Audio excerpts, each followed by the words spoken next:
ముందుగా ఒక కప్పు బెల్లాన్ని తీసుకొని ఒక గ్లాసు నీళ్లు పోసి బెల్లం కరిగేంత వరకు బాగా కలపాలి.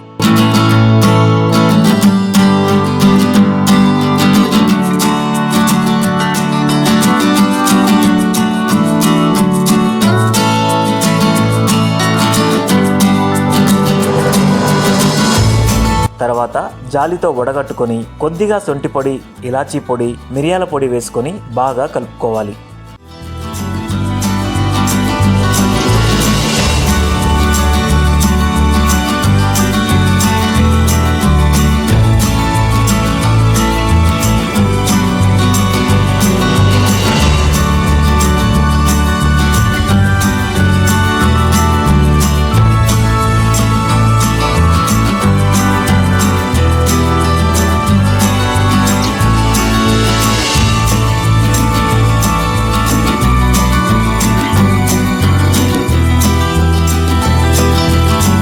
టేస్ట్ కోసం కావాలంటే కొద్దిగా ఉప్పు కూడా యాడ్ చేసుకోవచ్చు.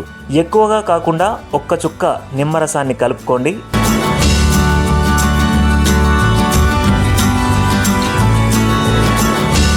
ఇప్పుడు తాజా తులసాకు రెమ్మల్ని పానకంలో వేసి కలుపుకోండి.